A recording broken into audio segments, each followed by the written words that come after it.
Ha ha! Tricked ya! Saturday. Didn't think that, did you? Well, neither did I, particularly, but it's been a while and I owe you a couple of shows, so I figured the least I could is come along and say hi. So there's a few little things we'll get to have a talk about, and one of them is of particular note. I told you that I was going to post up an apology. Well, I did, but it didn't get posted, so bit of a problem. So I'm going to do it all again tonight. It's not really, well, it is an apology of sorts, but we'll get to that in, well, a little while. If you're in Queensland at the moment, to those people that we know up north in Ingham, in Townsville, and, well, the rest of the areas that have been struck by what was Cyclone Kimberley as it came across the coast and is now a tropical low. There are some interesting things happening with that tropical low. Have a look at this. So this was an image that was sent to me by one of you guys. You'll notice that Alice Springs is featuring here with a strange beam that's coming out of it, that big blue patch of weather that you can see sort of hanging over the western portion, the far western portion of Queensland and into the Northern Territory and sort of down into the southwest corner of Queensland.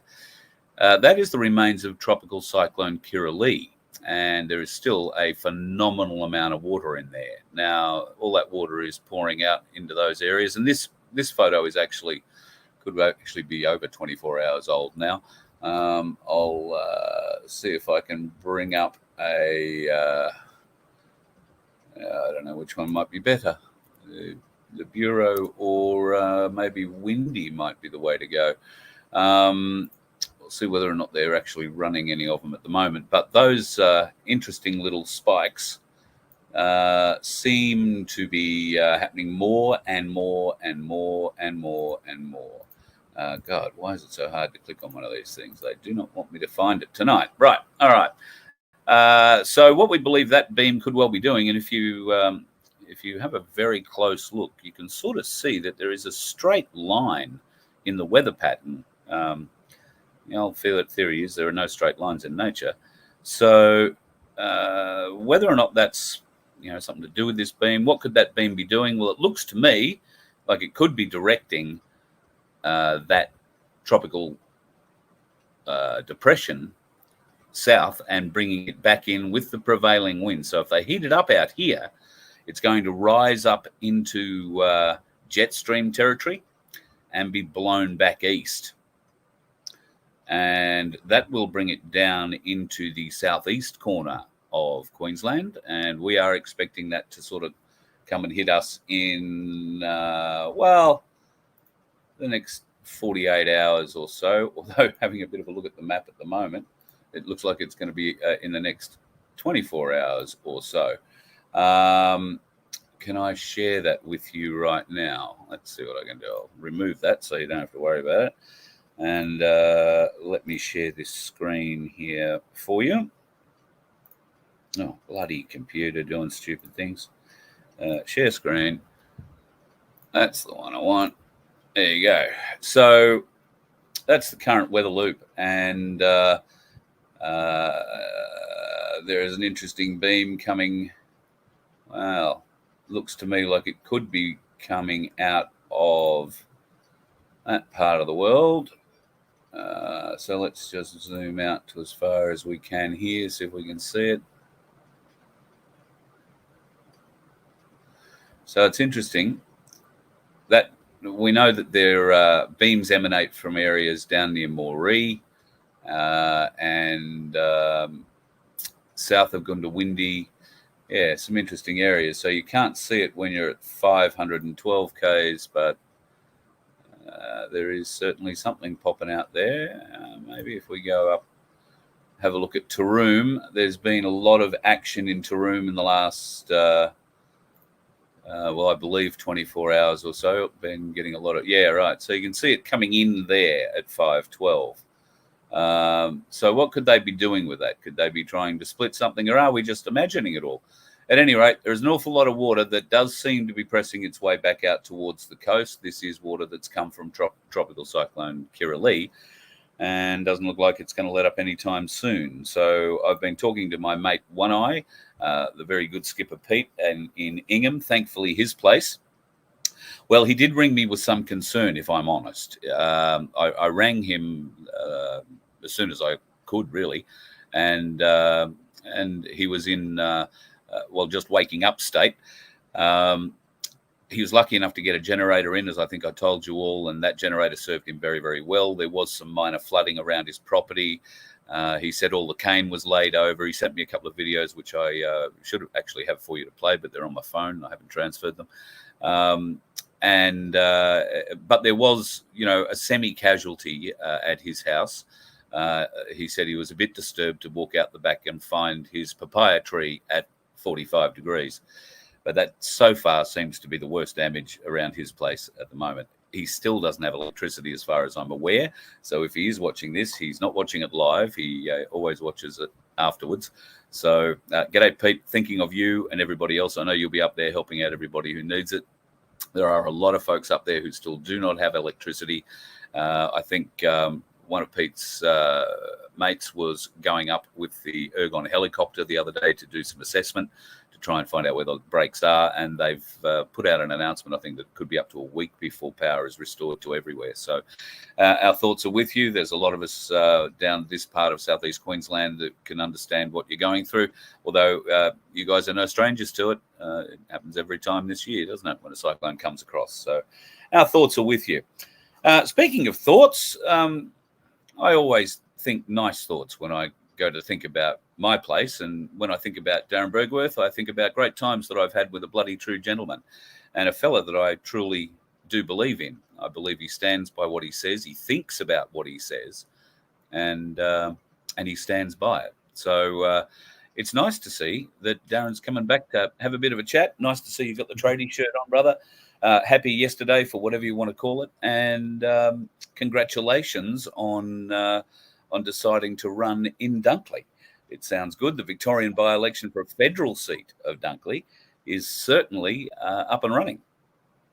Yeah, it is. It was announced, I think, about a week ago now. So we're already a week into a 6-week campaign. We haven't really started campaigning just yet. We've had multiple meetings. We're getting our website redone.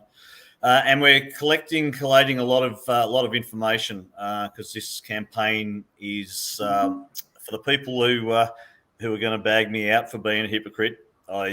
Straight away, thank you very much. Yes, I wear that badge. But there's a bigger picture here, and this campaign, once again, it's not about getting a seat at the table. It's an information campaign. And with what's transpired over the last 20 months since the federal election, and where the mindset of the Australian people are at the moment, it's a lot more open, and people are starting to wake up. So we're going to ram home that in a platform that I think will go nationwide. And potentially, we've already got some people in South Africa talking and spreading the news about this one federal seat that's up on offer in a by-election, through to the unfortunate demise of the Labor MP, Peter Murphy, who passed away in December from cancer. So, but it has opened up an opportunity for an information campaign, and that's what we're about. It's all about truth. And obviously, we're going to be highlighting the cost of living that Labor are actually trashing the middle class across this country, not just in Dunkley. This is a national campaign. It's a people's campaign, and it's to get a message out about what the hell is going on in this country, what's going on with our corporate government, and many other things that. It's going to be brutal. There'll be no holds barred, and we're not tiptoeing around the issues anymore. We're going to be talking about the deaths and injuries from the carrot juice. And many other things. And if people aren't ready to hear it, I don't care if people don't vote for me. It's not about getting votes. It's about it's time for the cold hard truth to come out in a public way. And this platform is the perfect way to do it. Realistically, I mean, I want you to win. I love you to win. I'll do whatever I can to help you win. But realistically, it's been a long-held Labor seat. There was even talk that Dan Andrews might be sticking his head up to try and play federally. That doesn't seem to be the case at the moment. I do recall that there used to be a fairly strong Conservative vote on the peninsula, and certainly I would have thought from maybe Seaford South, even Brighton South, I would have thought a reasonably conservative area. Dunkley incorporates a lot of that. My place has had a big impression, but not big enough, in my opinion, for you to win an election. How are you going to get some support from the broader community? Well, once again, it's not about support. It's about getting a message out to the broader community about what's going on and the illegitimacy, in my opinion, of the government, and also the fact. Well, I won't say fact, but also what we believe, and my strong opinion is that our governments, all governments, have facilitated the mass genocide of the Australian people, and I'm expecting some big news out of New Zealand. And there's plenty of facts and figures, as you're well aware, Carl, from around the world about just how dangerous, and the numbers are stacking up. Now, for the Labor Party to have a by-election mid-cycle in an election term, when they haven't got the time really to buy voters, they're scrambling at the moment. They're all of a sudden they're concerned about cost of living. They haven't given a shit about cost of living, as interest rates have gone up 4% over the last couple of years. And the homeless rate, skyrockets, the crime rate skyrockets. And I do believe, from what I can hear, that Labor is putrid and on the nose in the Dunkley electorate. And what we've got to do is convince people not to jump back on the other wing. We can't be running from one side of the ship to the other side of the ship. It's about time we left that ship. And I agree. And people got serious about getting their country back. So we both agree leaving the ship is a good idea, but here you are voting to put yourself not just on the ship, but somewhere as one of the officers in control of it. I can only guess what sort of a representative you would be, and that would be a bloody great one in that house. You would be under a great deal of political stress, I would have thought, or like many other politicians who've been there with the greatest of intentions, you might wind out sitting out your term, just being ignored by everybody. How would you take that? Just on the off chance that people have had enough of the two wings of the same bird, that I believe the bloke who's standing for the Conservative Liberal side of things in Dunkley is actually a left-wing mayor masquerading as a Liberal. Is that right? That's correct. Put you in that position.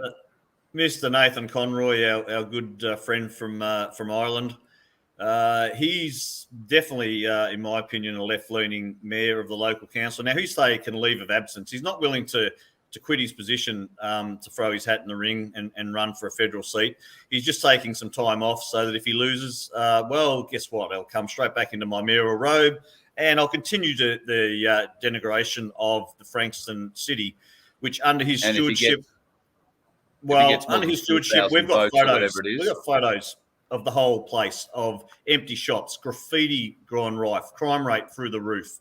This is a man that believes he's concerned about cost of living. I've never seen him once in 3 years as a councillor, into his fourth year as a councillor, into his third year as a mayor, mention one thing about cost of living or be concerned about the homeless. So once again, it's a political machine. The smiling assassin, they look good in their suits and ties, and they smile and they tell you, I promise you the world, until they get in and they turn their back and ignore you. So, and this whole thing is about waking the people the hell up in this country, because it's... So there's a fine line in politics or in electioneering between, I think, waking the people up and overloading them or shoving red pills down an unwilling throat.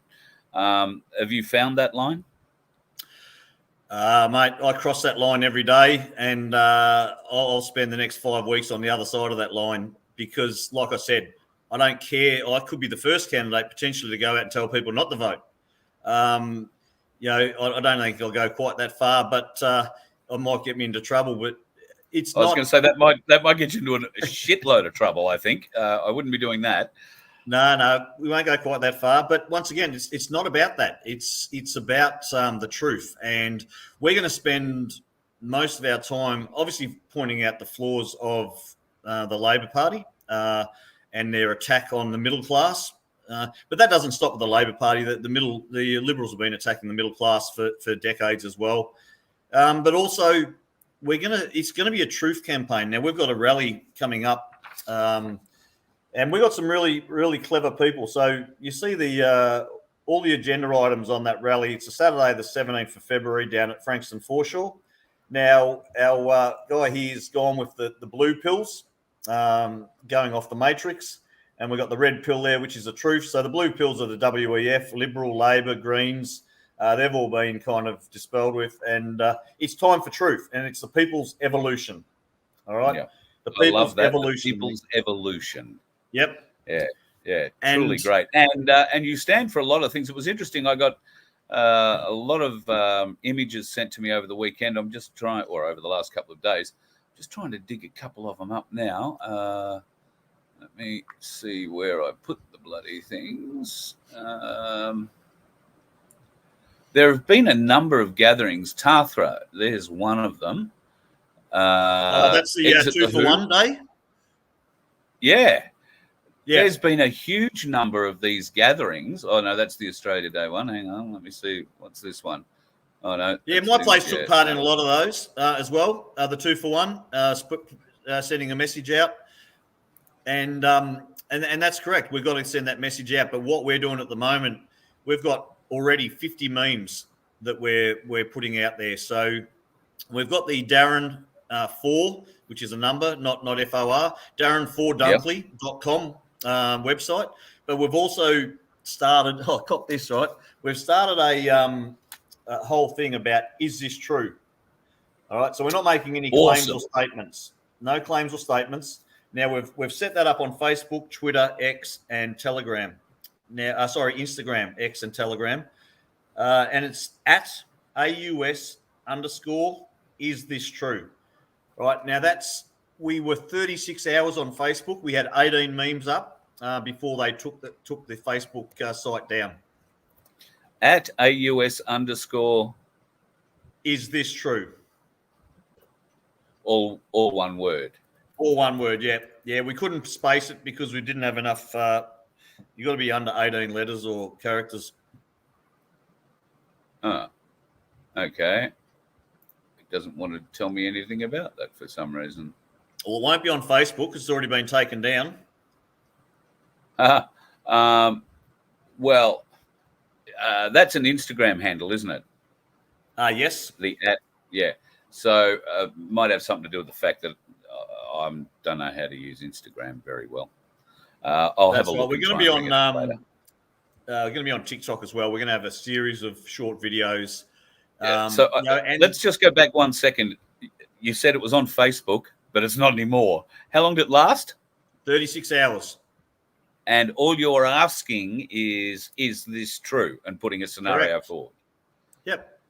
Yeah. Is this true? The Australian Tax Office is a registered corporation in Washington, D.C. and has shareholders. Well, I think that might raise a few eyebrows with even the normies out there. So we've got a heap of information that we're going to be putting out there and asking the people to go and do your research. There will be links where they can find the information that we've found. We've got free documents. They're all about 3 pages debunking the lies and the fraud of wind turbines, solar panels, electric cars and lithium batteries, and all this stuff. So basically, we're trying to show the people that your government lies to you about everything. The media lies to you about everything, and we've got to put these people on notice. If they're going to be on the wrong side of history, and I explained that to the local reporter from one of the papers down here on the peninsula, who once again attacked me, won't interview me. I rang him and said, look, how about having a chat? You're telling everyone I'm a conspiracy theorist, I'm an anti-vaxxer, I'm a this, I'm a that. Why don't we just come and have a talk? We spoke for about 10 minutes and I was very polite with him, gave him a few things that actually I could see that he was thinking. I could feel that he was thinking about, being able to getting on the right side of history, because things are going to change whether you like it or not. There is plenty of factual evidence with what I say. And, if you want to ignore it, then that'll be at your detriment down the track. And I think that message has got to go through to all of these media people. that there is no investigative journalism going on in this country. They are puppets, and if their job's more important than actually digging up and finding the truth, and it's not that hard to find. It's everywhere. They're actually deliberately, in my opinion, ignoring the truth. They're not reporting the truth. So in that way, it makes them complicit in the crime of mass genocide. And at that point, well, we all know what's going to happen as far as we're concerned, because we have a deeper knowledge of what's happening in the world. These people are still in their bubble. I think that bubble's about to be burst, and we're going to help burst that bubble. And these people need to be informed that everything they own is proceeds of crime potentially, and that will come into play when all the truth comes out. So I don't understand how their job can be more important than what's actually happening in the world. I would agree. Just on the off chance, the people in Dunkley are a bit more awake than I like to think, or are just so fed up to the back teeth with Labor and Liberal. And let's just say, for instance, we don't get spoiler campaigns being run by One Nation or United Australia Party, someone like that, and that you are the only independent, let's say, on offer, and you get in. What would your maiden speech look like? I mean, just give us a framework idea, if you will. I'm not asking you to give one, but I'm very keen to hear what sort of stance it would take. Wow, that's a loaded question. Look, I think we're hypothesising a little bit there, but look, let's just say that the unthinkable were to happen. I can guarantee you that it's not going to be pleasant. I can guarantee you the paint on those walls will blister, and I will be informing every single so-called representative in that house that I'm going to look deep into your eyes, and I'm going to be giving you the cold hard truth that it's time that you did the right thing, or I can't say too much, but I certainly will be looking at them all and calling every single one of them out. I certainly. Well, mate, if you need someone on part of your media team that day, I'd love to be walking around. I'll just make sure they don't push you down the stairs on your way to the chamber. No, well, I'll make sure my shoelaces are done up, or I'll wear slip-ons or something like that. Yeah. But look, it's kind of an irrelevant kind of situation. I don't believe by any chance that we're going to be, and I don't care one way or another. But I think this campaign that you are running, is it true? I think it's a great idea. Yep. Because at the end of the day, people can either go and do their own research and try and then abuse you on the streets, or maybe wake up a little bit and say, oh shit, well hang on, maybe this bloke's onto something, and let's see what else there is on offer. And the fact that you have My Place behind you, and not just from your industry skills and all that sort of stuff. You also got the experience and evidence of the growth of My Place behind you as well. And people only need to look at that to see what's behind it and what its intent is, and they know that it's all good and it's for the people. So, you are a very, very good candidate to support for the disillusioned two-party preferred voter who's pissed off. Look, I think the two-party preferred thing is really starting to resonate now, and both Liberal and Labor, from what I can gather. There's a massive pushback against both major parties. We've got to take advantage of that. But with the My Place thing, I spent last Sunday with with Nelson Mandela's daughter and granddaughter at an event with a lot of our First Nation brothers and sisters as well. I spoke to Auntie Colleen today. Actually, she was on her way back down from Canberra, and she was informing me that she'd showed the Mandelas a lot of the videos and a lot about what My Place has done and is doing and what we're about. They were blown away, absolutely super impressed. Love the concept, love everything, love the videos that they watched, and they potentially, are looking to to get that happening in South Africa. Now, I've got Awesome. a few other people that have got some contacts in other countries, and the policies that we are developing, we've got an 8-page environmental policy. Our main campaign is going to be centered around truth and exposing the fraud and exposing the lies of everything, not just government, but the narrative of the climate scare or climate crisis, but also the hemp industry that will fix pretty much all the problems in the world. And I see the hemp industry over the next 20 years making the industrial revolution look like a drop in the ocean. That's how strong the hemp industry is going to be. Now, obviously, that's been squashed since Henry Ford was taken out back in the early 1900s. It's going to come back, and it's going to come back in a big way. Vic Forest has been shut down in Victoria now because the hemp industry will take over that, and all of those jobs and assets will be repurposed into the hemp industry, from what I can understand. So the hemp industry and solving the problems of our soils, our locked up soils, because of so much chemicals that have gone into our soils year after year after year. Now, the happy soils and the organic fertilizers, there's 2 different types that are available in this country, and I'd work with both of the people that own those fertilizers. They will fix the soil. The hemp will fix the soil. If you fix the soil, you fix the water and the water table underneath. So this whole garbage about trying to reduce our CO2 emissions to by 25% by 2030 that so-called Greens and Labor are hell-bent on doing, which they're not even coming close to the 25% target. The hemp industry, if we planted 1 million acres of hemp on the land mass known as Australia, and we kept that 1 million under crop for the next 7 years, we'd be at net zero CO2 emissions just by planting hemp. Okay, the benefits of hemp far exceed any old growth forests. Paper, when you make paper out of hemp, you can recycle the paper 7 times. With timber, you can only recycle 3 times. There's a whole list I put up the other day, actually, an article on hemp and its benefits and how quick it grows. And you can grow a 20 square house on a 4-acre property in 120 days, enough to strip the fibre and build a house that's thermally and acoustically better than any house that's on the market, which means we don't need to worry about as much heating and cooling.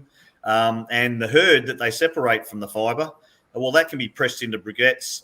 That can be burnt in electricity to create electricity instead of coal. I mean, it's endless what we can do with hemp. Now, the federal government and both sides, in fact, I think this presentation was done in 2021 to all of the politicians in Canberra. So if their so-called climate emergency is real and they want to solve the problem, why have they done nothing with this information that I've got now? As part of my IP, it's going to be on my Darren Ferdunkley website. It's going to be part of the People's Campaign. Why have they done nothing with this information for 2 years? Right? Because it's all lies, and we all know that our corporate government, in my opinion, is controlled by non-elected organisations, as in the WEF, the WHO, and the UN. And the UN, I think, is a registered business, okay, with shareholders, from what I can gather.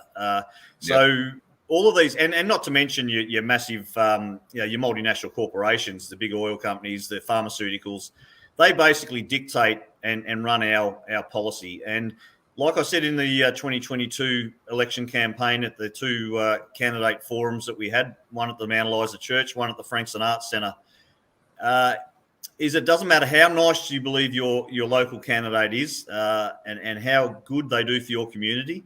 They're just buying your vote. At the end of the day, they are not and never will be or can be a voice for the people. They won't do what their constituents would expect them to do because they have to follow party lines, or they end up like Antic and Rennick, where they get their pre-selection gets torn up, and both of those will be out at the next election.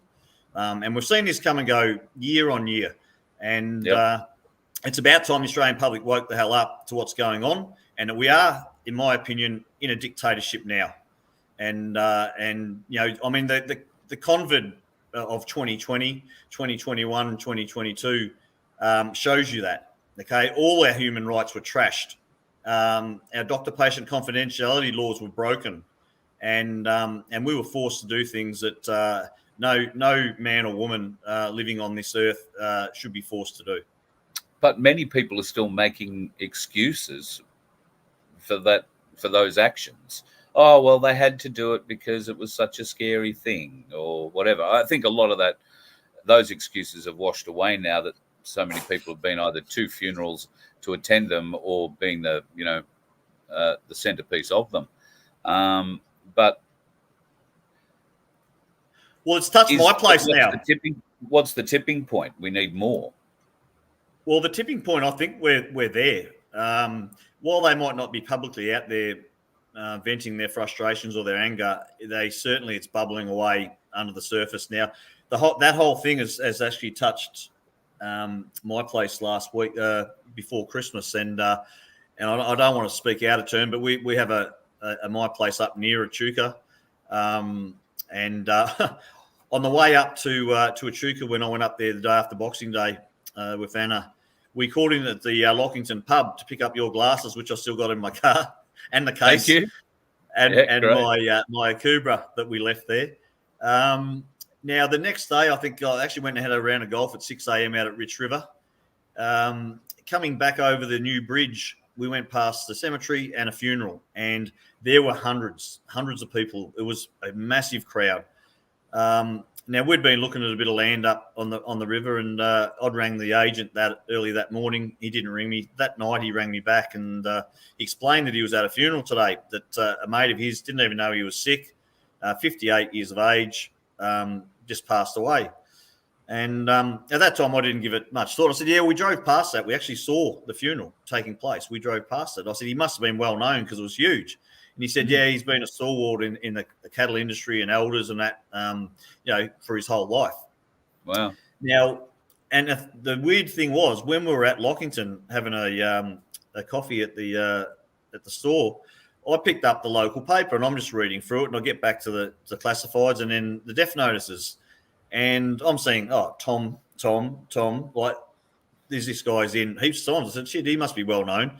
And that was actually his funeral. Now, when we come back early this year, we had our first coordinator Zoom, and we get on, and unfortunately, I've reached out to her a couple of times, but one of the ladies that's running one of the My Places, it was actually her husband.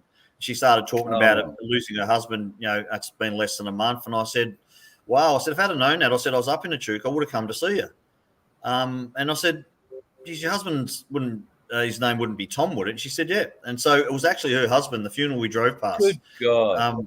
Was her husband, and she's one of the coordinators and leaders of one of the My Place communities up on the Murray River. So, I'm hearing these stories. Have been for 6-8 months. I hear ambulances go past 8 to 10 a day, and it's getting ridiculous. And these people need to be held to account. They really do. Yeah. Well, holding people to account, I think, is something you will do if you get into that sort of a position. God, mate, all power to you. I'd love to be there to help, and I will hopefully be there at some stage to prod you along. But anything that you want to use or anything I can help you, like your memes and that sort of stuff, very happy to help you promote those around the town. And I know you're going to be very busy, but once the election cycle is finished, there's a new show that I'm going to start up that I would like you to be part of. We talk a lot about what's wrong with the world and what they've done to us and all that kind of thing, but we don't talk enough about solutions. So I'm going to start something which at the moment, at least, is being called the Solution Sessions. And while we know the political system that you and I don't really subscribe to, but at the moment there's nothing else we can do. Well, if there was something else, what is it? Because I don't think any of us have really discussed that. Well, we can all agree that this political system is broken. What is it going forward that will keep our communities cohesive and law-abiding and to be honest, moving forward? I don't believe the Australian people have the will to do anything, right? They're quite happy to go to a rally or go down the beach and put a sign up, and we want to exit the WHO and we want to do this. But they're not actually taking the required action that they need to take, as far as I'm concerned. The whole system that we're pushing back against relies on money. It relies on us. It relies on our sweat equity, us doing the work, the labour as slaves, pretty much in a modern day slavery system. It relies on us for their consumerism agendas. Yet I don't believe in it, and I'm not calling everybody out, and no one can do it, 100% all the time, every day, all day. But not enough people have changed anything in their life, as far as I'm concerned. And until people realise that they have to be the change that they want, right, and they've got to defund the political organisations, as in the AFL and the NRL, and any of these corporations. It's no different than what happened in America with the NFL when they started to take a knee to the national anthem, right, as the woke clubs that they did. The people in this country need to have some discipline, right, and they need to stop spending money at the multinational corporations, right? There's plenty of other options. There really is, and we've got to stop supporting them. And I've told you and said this many times that we've been on, that I haven't watched a game of AFL for over 2 years, right? Not even a grand final. I've walked away from my old life completely. I spend 90 to 100 hours a week doing this to make a difference for my country. I've walked away from my old life completely. So I'm not expecting everyone to do that, right? And I know people have different situations, but I don't believe that I don't believe that enough people are doing enough as far as really making the change to destabilise their system and withdraw your support, withdraw your money. Like, the people have all the power, and I've been saying this for 12 or 18 months too. Well, they just keep handing their power over to the elite every single day because they're too comfortable and they don't want to make any change or sacrifices for the bigger picture. So until people can actually identify that and own that and admit that, we've got a long way to go. So to me, I think, waking up I thought, the low-hanging fruit was trying to get the people that are awake along the journey a little bit further, and implementing the plan that we've been trying to implement for the last 18 months. But I'm not sure that is the case anymore. Maybe the new people that are just discovering what's happened to them, what's happened to their family members, maybe the anger and the frustration that's going to be burning in their guts is what's actually going to help us get the country back. Because I think the ones that have been awake for the last 2 or 3 years, 4 years, which is most of us. I know there's a handful that have been awake for 30 years, right? I could really only lay claim to from 2020 in a serious way.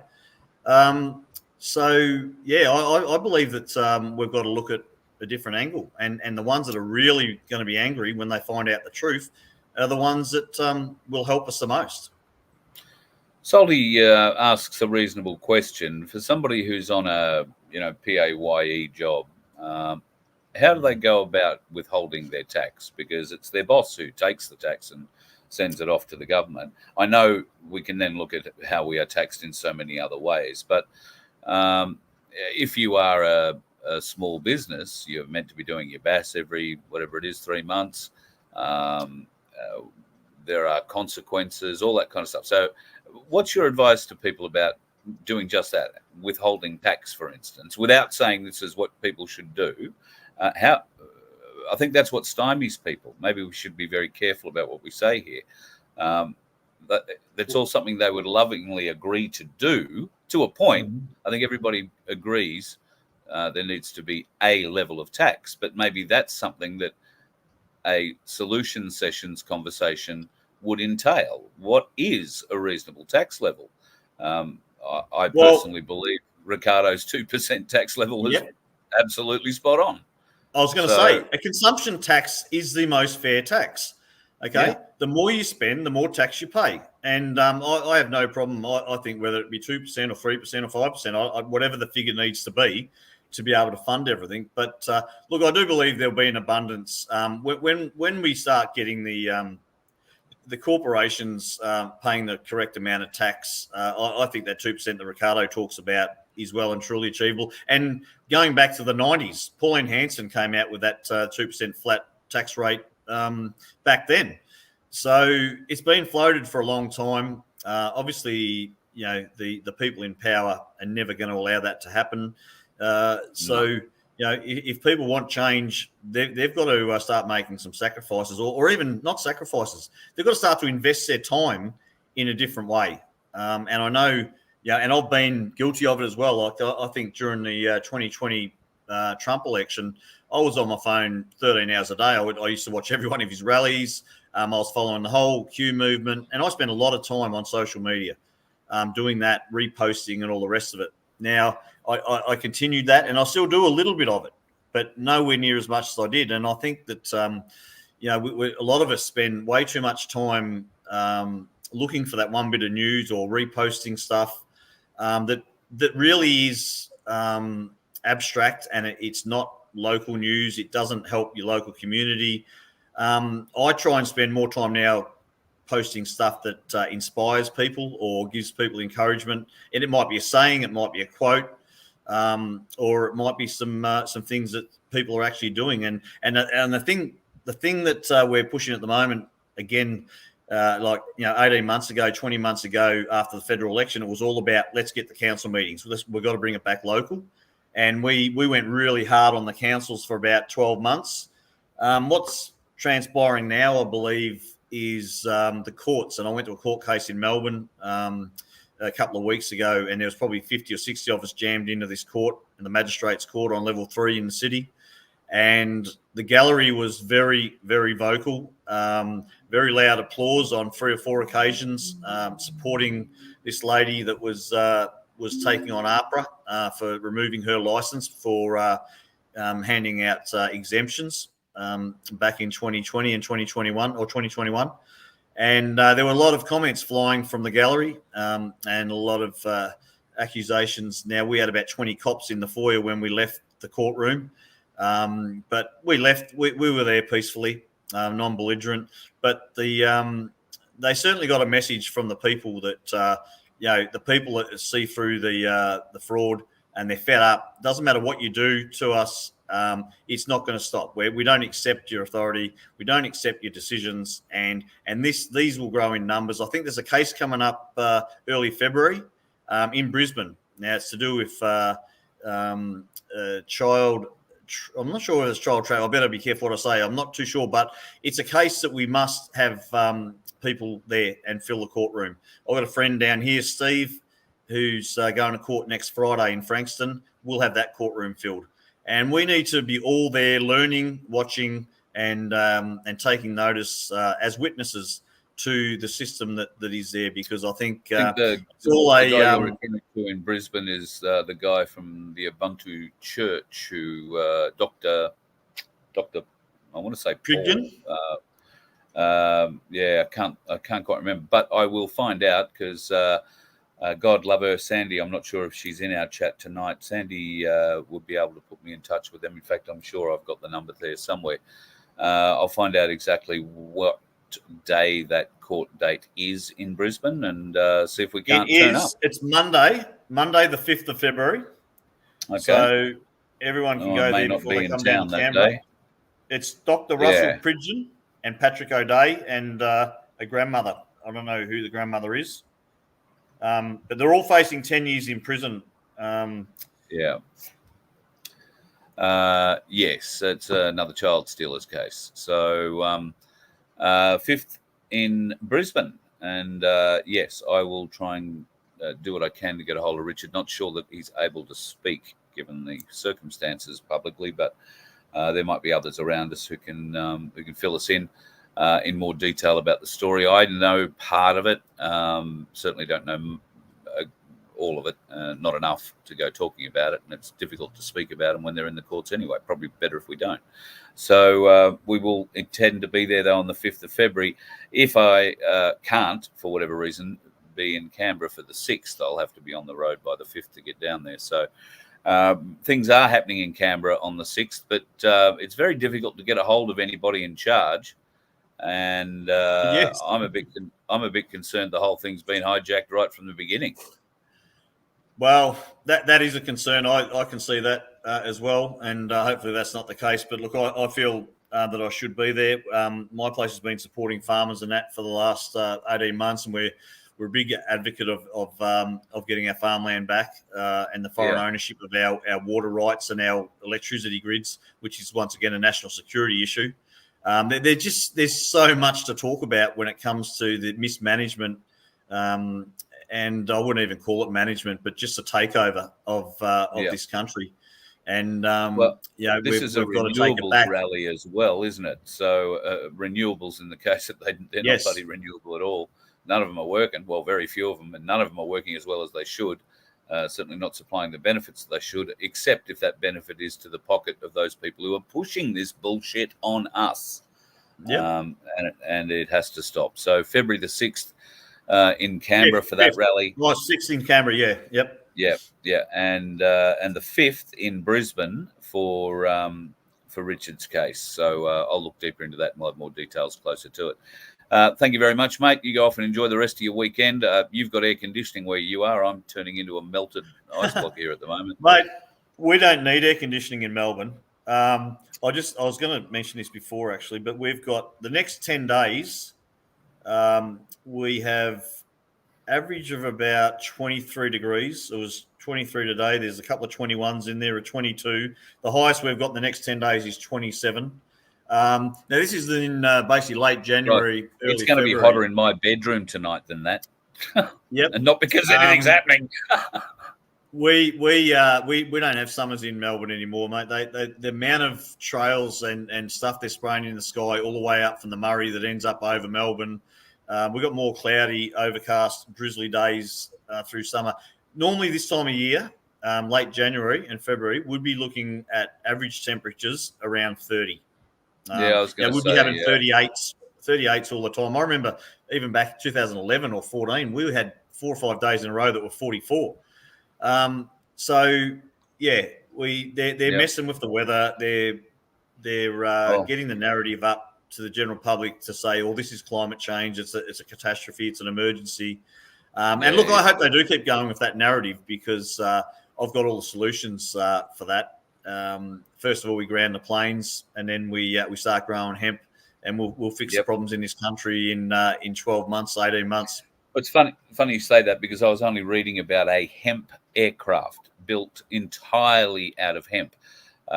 Because hemp, when it's processed and built like this, it's stronger than steel, and lighter, much lighter than aluminium and all that sort of stuff.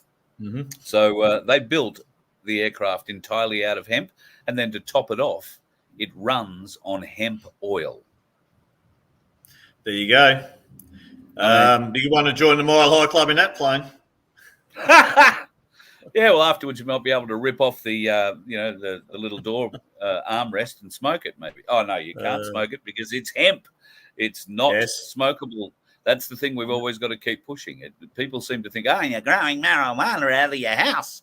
No, that isn't the case. It doesn't have any of those properties of THC or whatever it is that's in the Jolly Green stuff. This is purely functional. And if you can grow some, if you've got some land, like Darren says, this is going to be the crop of the future. I also think if you have the ability to start buying a hemp harvester, he who has the hemp harvester, I think, initially will be in a good position because hemp harvesters are not cheap because they separate the different parts of the hemp in the cutting process, I believe, Darren. So it's called a decorticator. It's called a what? A decorticator. I think that's how it's pronounced. But bless you. I was down at the manufacturing facility only a couple of weeks ago. I organised a meeting with the guy who owns the port and Andrew, who's actually deregulating the hemp industry in the Victorian Parliament at the moment. Now, it's already passed the lower house. And Victoria is one of the most locked up states for being a nanny state and red tape and all the rest of it. So It's been through the lower house. From what I can gather, the 80-page report, which I've got on my desk, that was compiled by this fella and presented to Canberra in 2021 and also the Victorian Parliament. The Victorian Treasury have pretty much instructed the government that they need to adopt every single one of his recommendations. It's the only way they're going to get out of the debt that they're in. Now, this will pass the upper house and it will make a massive change. Now, he's already got it. The guy that owns the port also knows a hell of a lot of farmers. And he's saying that he's a farmer himself, basically if you could guarantee a farmer could make $500 an acre, I think he said, off his land, they'd be fairly happy with that. The hemp, you start growing hemp on your property, on your 100 acres or 200 acres, they're talking between $3,000 and $5,000 an acre per year income. So there's massive, massive money in it for the farmers. This is how we keep our farmers on the land. This is how we save our farmers, and and it's also going to fix the soil problems that we have in this country as well. So hang on, just run me through those figures you mentioned earlier. Of 4 acres could build a house in 3 months. In 100 days or 120 days maximum. So at $3,000 an acre, like you just said, you're looking at 12 or 16 grand, let's say, to build a reasonable sized house. No, that's just the growth. That's just obviously you've got to harvest that crop. It's got to be stripped and separated. Yeah. It's then got to be go through a massive, extensive program of a zillion needles on through multiple machines, put into a place, mixed with resin, put into a 500-ton press, turned into like Besser blocks or studs or I-beams or whatever it is that they can extrude window material out of it also. So there's a process. It's not going to be that. So are we still then looking at $150,000 house cost? Oh, I would say so. Yeah, I would say it would be at least that. Yes, it's not going to be a huge amount cheaper, I don't think, in the short term until we get to a mass production type thing. Because in the initial stages, everything's a little bit more expensive until processes are refined.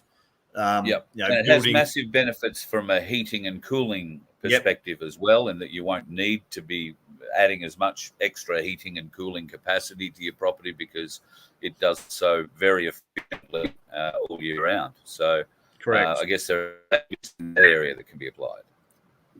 Yep. 100%. And just while we're on it, before I jump off, mate, obviously we've already penciled in about $5,000 worth of expenditure for the billboard and a few core flutes without even getting to the flyers yet. So we have just today put up on the Darren4Dunkley.com website a bank account for donations. I've got to stump up $2,000 on Tuesday for the application fee for the independent candidacy with the AEC. So we are looking for a bit of support, and we're hoping that, look, I'm not expecting a massive response because, of my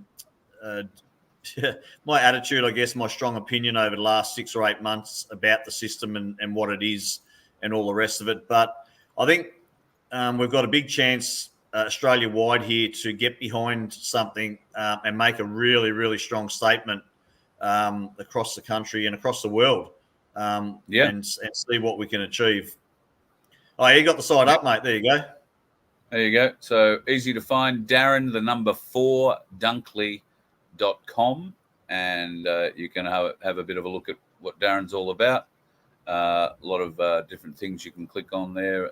The About page and policies. There's a few videos that you can look at too. That's a really nicely put together site, mate. Looks great. Fact and fiction is the Is It True portion where you can see the memes. I might pinch a few of those, mate, and throw them up as the facts at the start and the end of the show. Spread them far and wide. They're there for and like I said to the team today, everything we're developing at the moment isn't just for the next 5 weeks.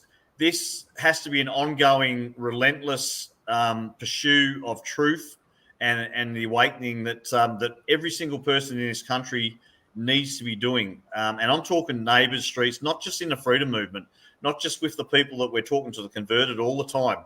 We've got to get out amongst it. And the Forest of the Fallen, which is going to be at our rally on the 17th of February down at Frankston Foreshore, is a massive part of that. I know that it's happening all around the country. But there's also some other actions that I noticed. Dave Graham last week went I think he's in Wollongong, went into a local pharmacy. They had a sign out the front saying, please come in and talk to us about the vaccination. And he did that. I wonder if that's still out there. Yeah, well, probably not. But that's gold. That's exactly what we need to do. It is. And look, all credit to Dave, and Dave did it his way. After seeing that, and I heard his initial call for people to go and do that some weeks ago when he saw the sign. He was down there, and I don't think anybody else went and did it, so he must have decided to go and do it himself. I watched it live, actually. 100%. Yeah. Why didn't anyone else go and do it? Why won't people get out of their comfort zone and put their reputation on the line like a lot of people are doing, right? Yeah. This is what these conversations, every time you go anywhere, you're talking to the registrar, I was at IGA the other day, and I was having a conversation with this lady there that was scanning my items, and her boss was in the background, and I was going red pilling her. There was two people lined up behind me that was listening to the conversation, and I got all the way down to the chemtrails, and I talked about the mass genocide and the depopulation plan that the WHO have had since 1960, and that they only want 500 million. So I was saying all of this in front of her and her boss and two other people lining up at the counter. Now, if every person in the freedom movement, the 5 million people that are in the freedom movement now, we're doing this kind of thing day in, day out, it's going to reverberate. It's going to get through to people. And this, I think, is what we really need to charge the gates with, the information, not to the freedom movement, not in our own circles, but to the general public every time you get a chance. Yep, absolutely. Mate, going to let you go. Have yourself what's left of a great weekend, and we will talk a lot more over the course of the campaign. When do you expect it to kick off in earnest? Look, I guess Tuesday, once I lodge it. Look, all the work we're doing at the moment, it's all preparation work. So realistically, the last 3 weeks will be the biggest time where we're hitting the road. Yep. We'll have flyers developed by then. Our flute boards will be done by then. And in the short term, it's building all the knowledge and the fact checking and the truth about, like the stuff I was saying before, lithium batteries, turbines, putting all this together, getting these sites set up, getting an international and a national platform to spread this message. This at AUS_is this true, and get these memes out there far and wide. And these can continue for the rest of the year until such time. Yeah. And we're going to keep adding. I think we've got 50 designed at the moment, and we'll keep adding to them. And I think the photo there, Carl, we've gone away from the old photo, but the photo there basically shows the disgust and that gets a message to the people that we're angry with the situation. That's it. We're done. We're not accepting this situation any longer, and we're ready to roll our sleeves up and get down and do the hard work to get our country back. Yeah, great. The chopper reference is gone, mate. The chopper reference is gone. All right, mate. Have a good night. I'll talk to you soon. All right. Good on you, mate. Thanks, Carl. Cheers, mate. Darren Bergwerf. Darren 4, the number 4, dunkley.com. Go on, have a bit of a look at what Darren's standing for. There's a heap of information and those memes, folks. Get into those. Download them and share them far and wide. You'll probably see a few of them popping up on my show. We will try and share them as best we can. That sort of went a bit longer than I expected. Pardon me, I'm absolutely melting here. And for some reason, my left eye seems to be weeping. I mean, I know it's hot. Brisbane today was looking for 36 degrees. The humidity level must be at like 98%. I've mown lawns. I've been very energetic at certain times. Had a haircut. Didn't get a free beer. Didn't turn up at tradie time, unfortunately. But it's been a stinker of a day, and last night was atrocious. The kind of night where you leave a puddle in the bed and you didn't wet yourself to do it. Really, really ugly evening.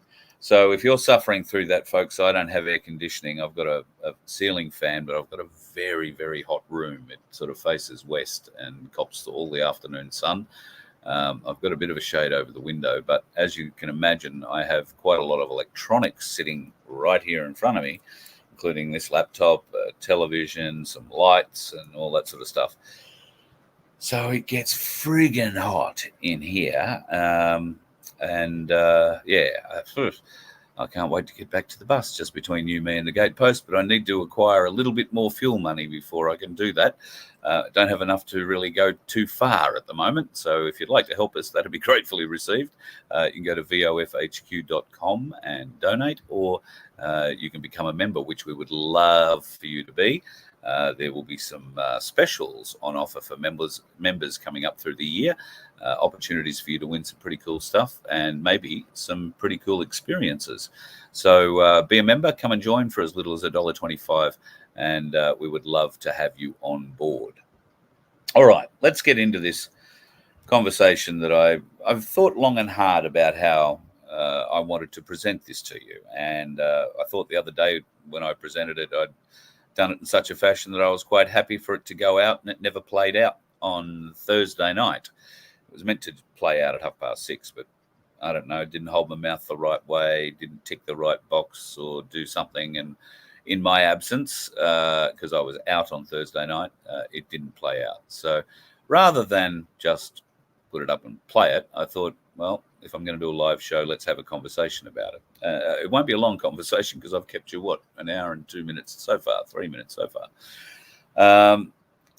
So by way of an apology, I've had a long think. I've contemplated what the Voice of Freedom has done, what I've said it will do, and what it really hasn't done yet, what I'd like it to be, and what I would like the Freedom Broadcasting Network to be for us all. I've tried to explain that as clearly as I can.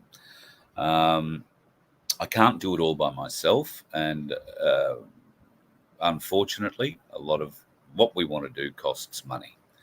And that's until such time as that we can offer you, if you're a business, the opportunity to sponsor a program. And there are those opportunities available. Just reach out. I'll tell you all about them. We're going to build things from scratch here. So it's going to take a little while, and you're going to have to help us, hold our hand, if you like, as we try and make this grow. I apologize it's taken this long for me to acknowledge that it has been such a slow process.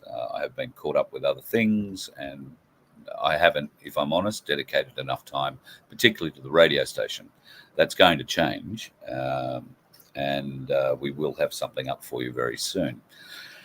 I also want to talk about our politicians that represent us in that place in Canberra. Now, I don't think there's a great deal of secrecy to my position when it comes to politicians in general. I am not really happy with them.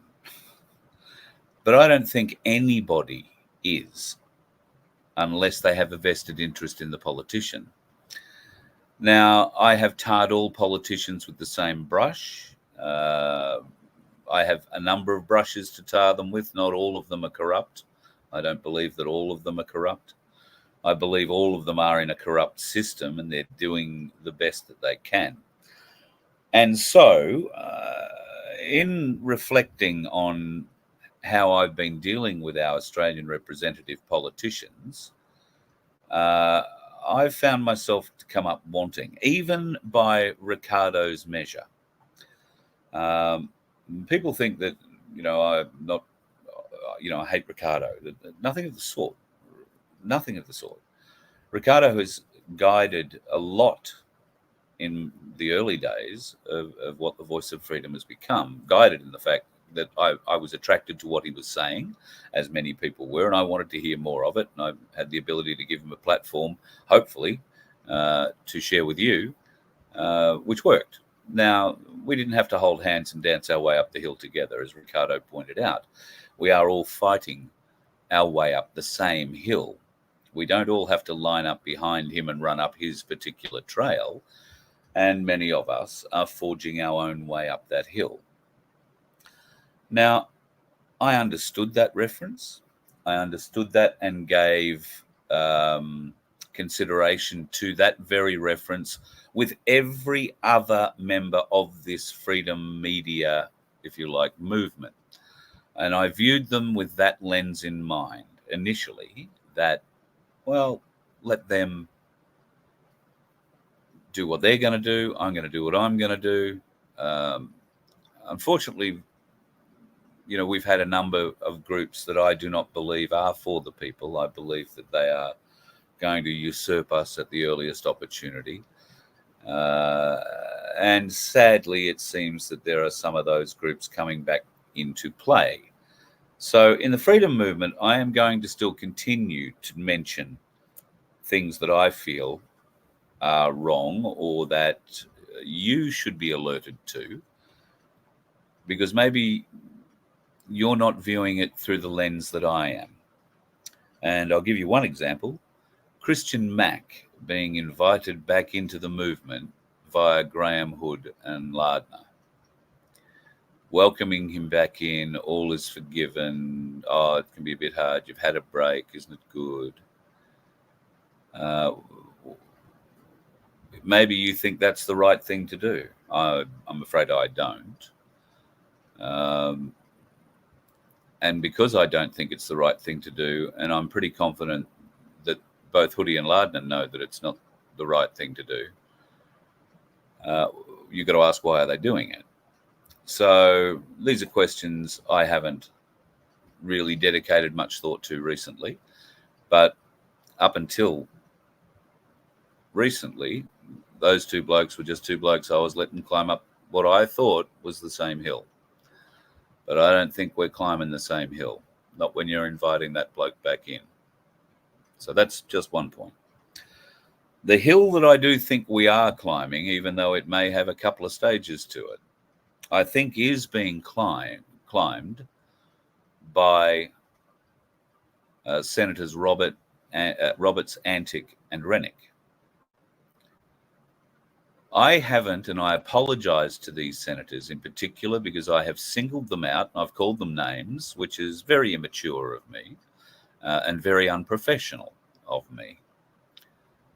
So once again, I apologise to you for letting you down in that regard, for showing that unprofessionalism, for showing my personal bias, which has taken me some reflection to see clearly. But it is personal bias, and that's not something I want to bring to you with our politicians. I do believe Malcolm Roberts, in particular, I'll single him out for a personal apology, because I have been scathing at times on him, as I have been on Senator Rennick. Now, both of them, I should have recognised, are providing an invaluable service going up their particular portion of the hill. That particular portion of the hill that they are climbing is going to be very important to every one of us when we come back down that hill, when we own the hill and we can freely travel anywhere we like on the hill. The ground that they are ploughing currently up the hill from their particular perspective is giving us a legal basis going forward to prosecute the government. When Senator Roberts stands in that place, that empty place, where there is a speaker, probably the other independents, and maybe, if you're lucky, one or two of the Liberal or Labor Party bothered to turn up. The rest of it are the public servants, the bureaucrats there to administer the Senate. I get particularly incensed that there is no one listening to the truths and the evidence that Malcolm Roberts presents practically every time he stands up. I'm sorry that I have criticised him, saying that he's not doing enough. I sincerely mean it.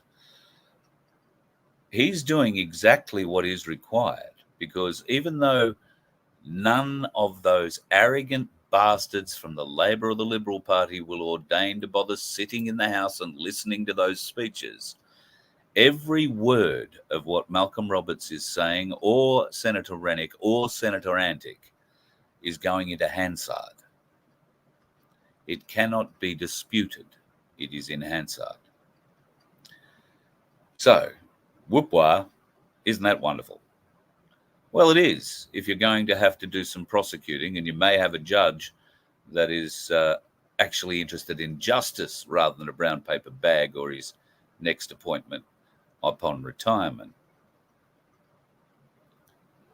Because Hansard provides a legal framework. Hansard cannot be denied. The government cannot say, oh, we weren't told about this or that or the other, particularly when it comes to the jibbity jab, because Senator Roberts, Senator Rennick, and Senator Antic are all pushing the facts. They are all putting it down on the record for the people, so that when the time comes and we have the ability to prosecute, the government cannot deny. The government can't say, oh, we didn't know. And more particularly, the people in the government responsible for those decisions cannot say, oh, we didn't know. The bureaucrats cannot dodge it. So I apologise to those three senators in particular, and I probably owe Pauline Hanson a bit of an apology as well, although I can't exactly remember for what, but I'm sure I've probably said something along the way. And I do sincerely mean that apology. I think it's important, very important work that they are doing. And through my own personal bias just against bloody useless politicians in general, I'm sick of the lies, I'm sick of the whatever. I've tarred them with a brush that they had no business being tarred with. I'm not saying carte blanche, they're all doing a wonderful thing and everything. There are questions that need answers, and those senators need to provide those answers, but not right now. That's important business, but only important if we can actually do something about the answers that we get. Let's get to a point where we can do something once we get the answers we know are being hidden from us. And I think you all know to what I'm referring. I'll give you 28 reasons to begin with. But these are matters that we can put aside, I believe, until we own the hill. Now, those senators are ploughing their hill in a legal framework that we can use at the appropriate time. They should be acknowledged for that. If they weren't doing it, the government could get away with it, 100%. But they are being put to the wall every day by those three senators, particularly, in the last 6 months or so. The estimates committee that those senators are part of, or committees that they're part of, they are keeping the public servants honest, or at least trying to. And when they do ask their questions and the public servant squirms, it makes it blatantly obvious to those of us that watch and follow this, that those lying bastard, shiny bummed bureaucrats are really where the problem lies. And it is only through Hansard and the questions being asked of those bureaucrats that they will be shown for what they are and made accountable. So the senators are playing their own role as they climb up that hill that Ricardo quite rightfully says we are forging our own path up, each of us. We're all going to meet at the top, and then we will own the hill. From there, more questions will come and a lot more answers. But we have to own the hill first. Just my thoughts. You may disagree. Please feel free to tell me so. Carl at vofhq.com. But I do want the senators, those three in particular, because I've been fairly strong, and I apologise for swearing and for just being unprofessional. I've dwelled on this a lot over the last week and a bit, because I felt I was losing direction. I felt I was letting you down, and I couldn't quite put my finger on it. I've put my finger on a few ways I feel I'm letting you down, and I'm going to improve those. This is just one of them. So in future, my aim is to recognise and acknowledge the good work that some of our Australian politicians are doing. There is a gentleman who used to be in the federal parliament, a Queensland representative by the name of Andrew Laming. I believe he spent multiple terms as part of the Liberal Party. When I say multiple, more than two. However, never managed to advance past a backbencher the whole time he was there. I think somebody said he was 4 terms there, but I don't think it was that many. So somewhere between 2 and 4. You figure it out. At any rate, he never advanced past backbencher, which made me think, oh, well, that's a bit weird, a bit interesting. Then when he got out of federal politics, he got into state politics, part of the Liberal National Party here. They wanted him out too for some reason, very strangely. And they went to great lengths where media companies were involved, accusations were made, horrible accusations involving, I think, young children and whatnot. Of course, ruined a career in state politics. But the defamation payout was pretty significant and afforded him an apology, a public apology from both media networks that were involved. And they were 2 of the largest, including, I can say, the ABC, because we paid for that. We paid for that end of that defamation payout. The other one was a privately owned television network, not a pay TV, but a privately owned network here in Australia. I can say it's only got 1 number in it and 9 dots. Would that help? However, they were ordered to make a very significant contribution to Andrew Laming's bank account based on the fake news that they broadcast about him. Andrew Laming is now running for mayor in the Redlands area of Brisbane. I actually went to his campaign launch last weekend. It was a very brief 1-hour affair, and I'd never met Andrew before. I was interested to go and see what he might be putting forward at a local level and why people might be interested in voting for him. He strikes me as an interesting chap, and I might get him in for a bit of a chat, because anybody who's spent as many years as he has on the backbench of the Federal Liberal Party clearly wasn't playing on the party's side. If he was, he would have been looked after and shuffled around, given this, given that, given, these extra little portfolios, which, here's another 100,000 a year, these bonuses they get. He was left out of all of that and eventually, I think, disavowed, what do they call it, and thrown out. I guess that's because he's more for the people than the party. And that's what happens to good people in parties when they go in and think they're going to change. The party machine gets a hold of them, and if they don't play the party game, they just sit you out on the side. Doesn't matter if the people keep voting you in, you're not going to get to play. You'll be locked out at every level. So I'd like to have a chat to Andrew Laming about that. We'll see whether or not we can arrange that sometime, maybe next week if he's free, or the week after. He's a busy man. Dingo, I saw you. Thank you very much for your spot, mate. I appreciate it. Yep, give me an email and send me your phone number.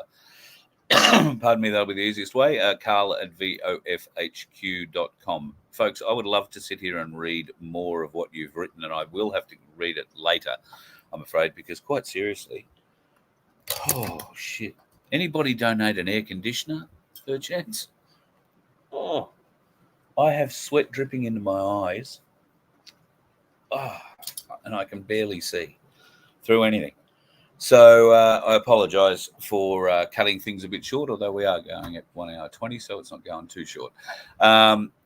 Peter Grace, I see that you are in the chat. Pete, I have taken note of that SMS that you sent me earlier tonight about land, and I will try and put that into something that I can present a little nicer tomorrow. And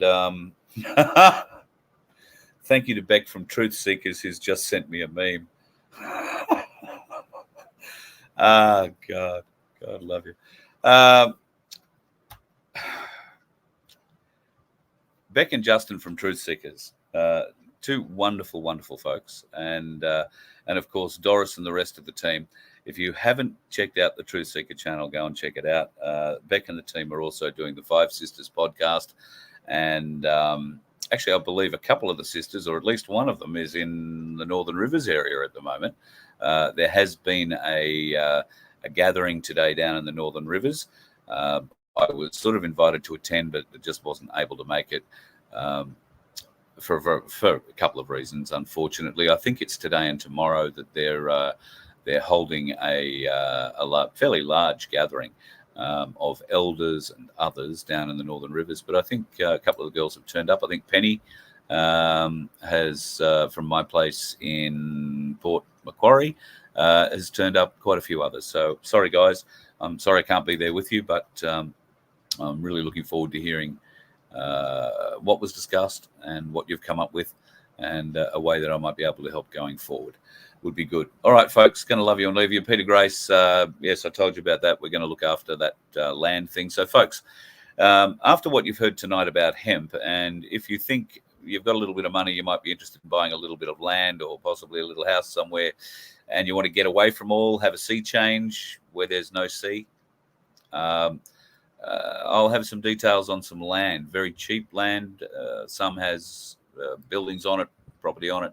Others probably want to get a bulldozer and build your own. But if you're looking for anything from a couple of acres to maybe a little bit more, might be able to point you in the right direction. And it's all thanks to Pete in our chat tonight. So he's keeping me abreast of what's going on in his part of the world. So that is, well, around the South Australia, Victoria border area, northern regions. So more on that tomorrow when we, well, it won't be tomorrow, it'll be Monday when we have a bit of a chat. It is Saturday today, right? Get it right. All right. I've been reading some very interesting things of late, and I did send one of those interesting things. Thank you very much, Strab. One of those very interesting things I sent off to Vince to go and post up on the webpage for you to go and download and read. However, I've decided that I've had a lot of requests from people for me to read something that they can download and like a book or whatever. I've thought of doing news. I've thought about doing stories, kids' stories, all sorts of stuff.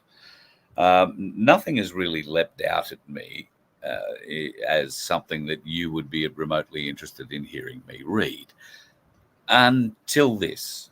So this is a short book. I think it has about 23 chapters, and those chapters run maybe 2 pages each. So it's not an extensive book, but my word, it's a very interesting book. So my day tomorrow will be spent trying to record as much of that as I can, with a view to finishing it up Monday or Tuesday during the week and making it available for download via the Voice of Freedom website next week. I will make it available chapter by chapter because I'm not exactly sure how long these chapters will run. I suspect anywhere between 10 minutes and 30 minutes at the most.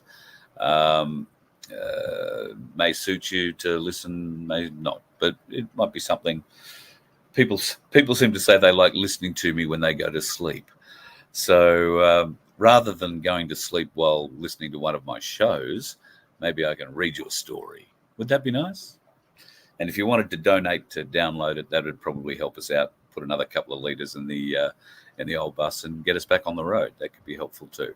So look out for that over the course of the next week or so.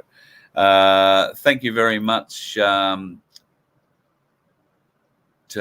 Ms. Michaud and to everybody who's donated tonight, Zab and Dingo, who threw in too. Thank you very much. Sunflower, God love you. You're just such a wonderful thing. I hope you had a great day yesterday. I hope you went out and celebrated Australia Day, folks, and tried to teach people what it's actually, well, in theory, actually about.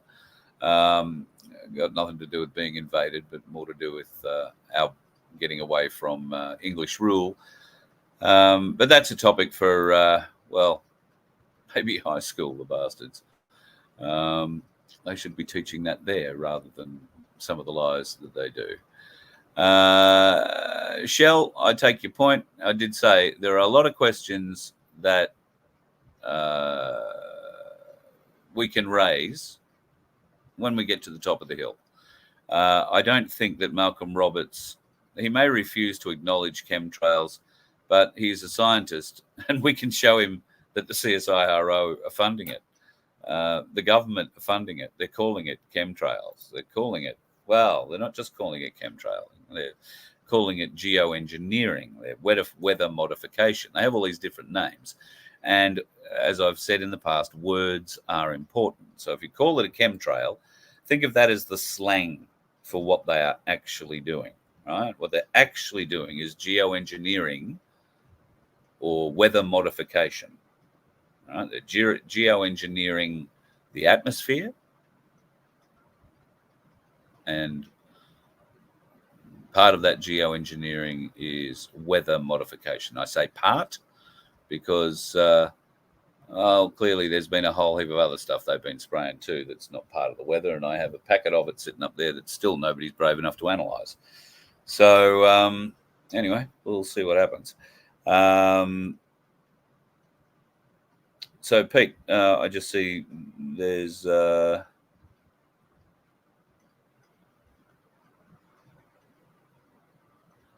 I see this. I don't know if this had much to do with your flying doctor's story. One of my friends tried twice to end it due to massive nerve pain and doctors laughing at her. Good God, she's all closed up flu. It's 2 after 4 now. She says no more shots. Well, good. After 4, no more shots. That's better than being up to 6 and deciding that same thing. Mate, get her on the X39 patches. That takes away, in my experience, all the aches and pains. And I have had some more news from folks who have been using the X39 patches. I have another small little growing group of people who I'm sending a couple off to. So expect those folks. I'm expecting another drop next week. So hopefully when I get those, I'll send those off straight away to give you a taste of what the X39 patch might be able to do for you. I say might because it doesn't work in every case. It doesn't work instantly in every case. Sometimes it takes 2, 3, 4 days before you start feeling the benefits. Fortunately, for some people, they feel an almost instant change in their pain level or in their level of discomfort. Some people it takes a little bit longer. Some people it doesn't show up at all, and they don't stick with the product long enough to see if over a longer term it might have made a difference. Also, others have been using the product in conjunction with very heavy opioid medication. I understand that you don't want to feel the pain that you're in, and that, you know, taking a couple of those opioids every day, make sure that you don't. I completely understand, and I don't want you to go against your doctor's advice. This is only a decision that you can make. I know many people have tried, including Carol, who is, I must give her a call and find out if she's off them completely yet, but she was trying to wean herself off the opioid medication before I gave her the patch. She was having moderate to limited success with that.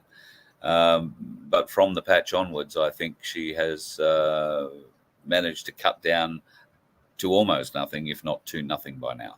So good luck to you if that's what you plan to do. But if you're going to try the patches and you do have opioid medication, I would ask that you try the patch before you take the opioid medication. If you're not relieved in any way after a couple of hours, then by all means, hook back into what you know works for you, and I won't trouble you any further, because I know it must be horrible to be the one it doesn't work for. So we have so many success stories, and in fact, more were posted up the other day by Trevor on the x39freedom.net website. So if you want to have a look at some of the success stories and find out the science behind the patches, the technology that helps your own blood produce your own stem cells, helps regenerate your body from the inside out, then please check it out. And if you want to be involved in our little group, we'd love to have you. In fact, I want to apologize to everybody in that group as well. You were meant to get a link to a show with Tim Dwyer last Sunday night, and somehow or other I didn't see it, and I never sent it out to everybody, and I apologize. We will set up another one. I've got to speak to Tim this week, and hopefully do it all again. He will probably have a link where that show will be downloadable to watch if you want. So if you're part of my group, you can email me and say you want to see it, and I'll send you that link as soon as I've got it from Tim. Apologies to him and Corinne too. It's all night of apologies tonight for screwing them around. Just completely blanked on it. So no other excuse than that. Oh shit, folks! It is okay, Salty. I will have a look at that when I get out. Sasha Lowerson. It was interesting to see that the Australian girl Gillespie, I think she's announcing her retirement from the Waves. So yeah, we'll see what happens. Hill Summit. Hey, listen, dude, thanks for your video put up the other day too. Thank you for correcting me in a very polite and wonderful way. I got a little bit excited the other night when I was telling you about Australia Day, 26th of January, 1948. We weren't proclaimed a nation until 1949, but the discussions were all going on through 48. Thanks, mate, for clearing all that up. I appreciate it. And you should be making more videos, dude. You know what you're doing. Maybe I can help you out with a bit of that. So let's have a conversation. Thank you, Rosemary. You agree One Nation are doing the talking and the educating? Yes, I agree. They are bringing up the issues, and I think using what's happened in New Zealand and what's been exposed there, asking questions of our bureaucrats and why we're not seeing any data out of the Bureau of Statistics regarding any of this. And we're not likely to for another 5 years, by which time most of the people who've unfortunately subscribed to this jab are going to be suffering issues of one form or another. Some will be terminal, sadly.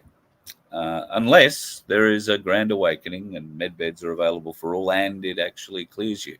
I know that Dr. McCulloch has a regime you can use if you've been jabbed and you want to try and clear your system of the spike. You can follow his regime. I'm not sure if it is just hydroxychloroquine, but I think there's more to it than that. And it can take about 8 weeks, I think, to clear it from your system. What levels of success going forward, I guess only time will tell, unfortunately. All right, folks, I think I've covered everything I wanted to cover tonight. It was good of Darren to pop in and bring us up to speed with the Darren for Dunkley campaign. And folks, if you happen to be in Dunkley or down in Victoria, in that part of southern Melbourne, if you like, and you'd like to lend some support, go along to Darren4Dunkley.com and have a look at what he's for and see whether or not you can get along as a supporter and help out.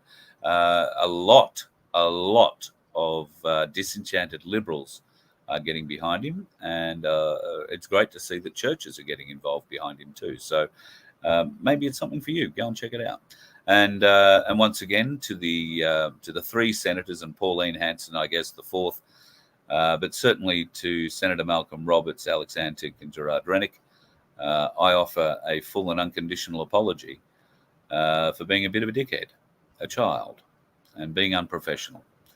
And not recognizing the valuable work that you are doing.